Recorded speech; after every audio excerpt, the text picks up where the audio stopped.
nous. Genèse 28, 13. Tu vas comprendre pourquoi beaucoup de choses ne se passent pas dans ta vie. Tu vas comprendre. Il ne suffit pas de citer le nom de Dieu. Il ne suffit pas d'appeler Dieu dans une situation. Il faut le connaître. C'est pourquoi la Bible dit la vie éternelle consiste en ceux qui te connaissent. Il faut le connaître. Il dit à la Samaritaine, vous adorez celui que vous ne connaissez pas. Jésus veut être connu. Alléluia. Amen. Est-ce que quelqu'un n'a pas verset 13? On y va? Genèse 28, verset 13. Oui. Et voici, l'Éternel se tenait au-dessus d'elle.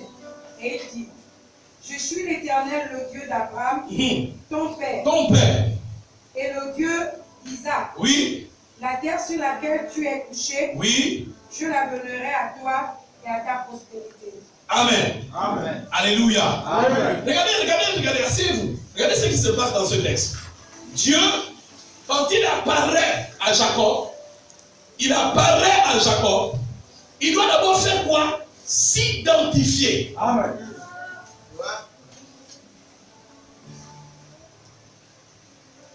Il doit s'identifier. Pourquoi? Parce que Jacob doit tisser une alliance avec lui. Ouais. Je ne peux pas invoquer celui que je ne connais pas. Amen. Et donc Dieu va faire quoi? Dieu va faire en sorte que avant que ses serviteurs aillent affronter des situations compliquées devant, une chose va se passer. Ils vont d'abord recevoir la révélation de qui il est. Oui. Vous entendez? Ah ouais. Moïse a fait la même chose. Avant d'aller affronter Pharaon et de manifester les 10 plaies, il a d'abord reçu la révélation de qui est Dieu. Amen. Exode chapitre 3. Est-ce que quelqu'un peut aller avec moi? Exode chapitre 3. Regardons ensemble encore. À partir du verset 5. On peut aller ensemble à partir du verset 5. Exode 3, verset 5. Exode 3, verset 5, la Bible dit ce qui suit. Dieu dit, oui, n'approche pas d'ici. N'approche pas d'ici. Ôte tes souliers. Ôte tes souliers. Et tes pieds. Car le lieu sur lequel tu te tiens est une terre sainte. Verset 6. Et il ajouta. Je suis le Dieu de ton père. Je suis, regardez. Il a dit ça tout à l'heure à qui c'est? À Jacob, non? Amen. Amen. Amen. Il dit, je suis le Dieu de ton père. J'ai envie de dire quelque chose, mais je ne vais pas dire ça. Il dit, je suis le Dieu de ton père. Amen. Amen. Et à l'autre, il a dit la même chose. Il a dit, je suis le Dieu de ton père. Quelqu'un au verset 28? Chapitre 28, verset 13. Qu'est-ce qu'il dit? Je suis l'Éternel, le Dieu d'Abraham. Le Dieu d'Abraham. N'est-ce pas? Continue. Et le Dieu de ton père. Ton père. Le Dieu d'Isaac. Et le Dieu d'Isaac. Amen. Comprenez ça, frère. Dieu parle à ses serviteurs. Là-bas, c'est Jacob. Ici, c'est Moïse.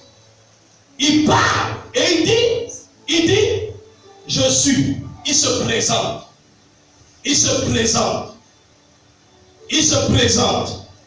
dit, je suis. Je suis le Dieu de ton père. Le Dieu d'Abraham. Le Dieu d'Isaac. Et le Dieu de Jacob. Regardez une chose. Chez le premier, il y avait seulement 2 noms qui venaient avant. Chez celui-là, il y a 3 noms qui s'ajoutent. Dieu avait tissé une alliance avec autant pour moi Abraham.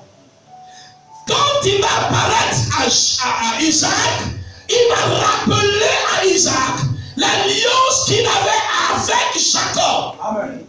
Et il va renouveler cette alliance avec Jacob. Pour que Jacob puisse l'appeler de la même manière que Abraham et Isaac l'ont appelé. Est-ce que vous m'entendez? Il va que l'héritage de la relation qu'il avait avec Abraham descend sur Isaac et descend sur Jacob. Il faut me comprendre, frère. Il y a des gens qui ne connaissent pas la foi chrétienne. La foi chrétienne est un processus transmissible. Amen. Écoutez, la foi, on la reçoit et on la transmet. Amen. Vous m'entendez? Elle se transmet. C'est une loi, parfois, et le plus souvent dans la Bible, une réalité de père à fils.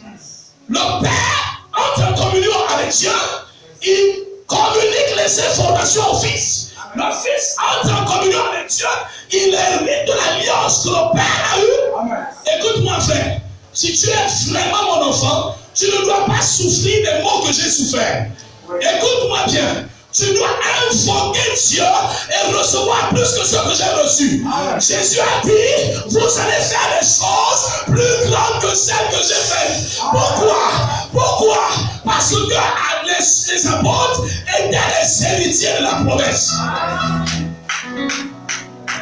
Les héritiers ne souffrent pas. Frère, dans l'alliance, c'est les pères qui souffrent. Amen. Les héritiers appellent le Dieu de leur père. Amen. Ah, Jésus.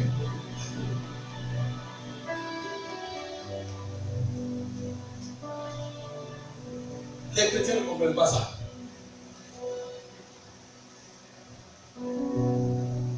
Mais il fallait une révélation du nom. Frère, vous allez faire l'homme de Dieu. Vous allez vouloir aller loin avec Dieu. Si vous n'avez pas une révélation de lui, regardez, une révélation en termes d'apparition personnelle, en termes de manifestation personnelle de Dieu dans votre vie, vous n'irez nulle part. Je vous dis, vous n'allez rien faire. Si Dieu ne vous apparaît pas, écoute-moi, Dieu ne pouvait pas partir au ciel sans redescendre pour venir visiter Paul. S'il n'avait pas visité Paul, Paul ne serait jamais allé là où il est parti. Jésus sort du tombeau. Il parle avec Pierre. Il parle avec les femmes. Quand les gens viennent raconter aux autres, un Thomas dit jamais. Je ne crois pas. Regardez ce que Jésus fait. Il fait quoi? Il apparaît à Thomas. Il se révèle à Thomas comme étant le ressuscité. J'étais mort et voici je suis vivant. Alléluia. Alléluia. Quand vous avez une révélation de Dieu, frère, l'assurance qui est au-dedans de vous change. Le degré d'assurance grandit. Vous l'avez vu, vous l'avez touché, vous l'avez parlé. Il s'est manifesté à vous. Vous n'êtes plus n'importe qui. Quand vous entendez les vieux chrétiens dans l'église qui vient écouter la parole de Dieu et qui retourne, qui attend les impositions des mains. C'est une très bonne chose, les impositions des mains. Mais il y a des choses que l'imposition des mains n'amènera jamais dans votre vie. Amen. Tant que vous n'avez pas décidé de passer au cap supérieur, au cap de la révélation divine, au cap où il vous parle de lui. Frère, écoute-moi. Dieu, avant de te parler de toi, va d'abord te parler de lui. Je te dis la vérité. Dans le commencement des choses, Dieu ne te parle pas d'abord de toi. Il te parle d'abord de lui, de qui il est. Regarde ces hommes de la Bible. Tous ceux qui l'ont rencontré, il s'est d'abord présenté à eux. Il leur a dit, je suis le Dieu de vos pères. Amen. Abraham était une référence en matière de foi. Israël savait que s'ils étaient sur la terre promise, c'est à cause de l'alliance que Dieu avait avec Abraham. L'invocation est basée sur les promesses. Merci, ma chérie, tu peux t'asseoir. Sur les promesses. Vous allez remarquer une chose. Quand Dieu rencontre un homme, il ne se limite pas à se présenter. Il te donne son identité pour que quand tu vas aller devant les gens, tu le cites et qu'on sache que c'est lui qui est en train d'agir. Amen. Mais il ne se limite pas à ça. il va faire une chose. Il va te donner des promesses. Il va te donner des promesses. Est-ce que tu m'entends? Il va te donner des promesses. Frère, quand vous menez la vie chrétienne sans avoir des promesses, vous citez la Bible. Vous citez la Bible. Mais ce n'est pas une promesse. Vous avez déjà vu comment se comporte quelqu'un à qui on a promis quelque chose? Hein? Quand on essaye de lui refuser, qu'est-ce qu'il fait? Il dit, tu m'as dit. Tu m'as dit. C'est toi-même qui m'as dit. Je n'ai rien demandé. Tu es venu me dire que tu devais me donner. Tu as dit.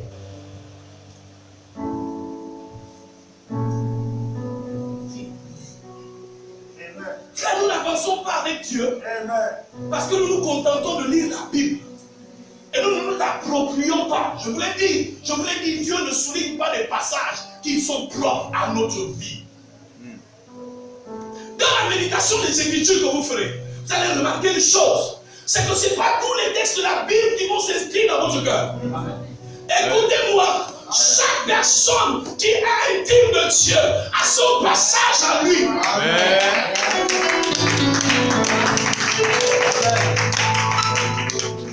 Dieu ne nous a pas tous troublés avec les mêmes mots. Il y a des mots qu'il a utilisés pour toi qu'il n'a pas utilisés pour moi. Alléluia. Ces mots-là, quand tu les entends, ton cœur change. Amen. Quand on cite le texte là, ton cœur bouge.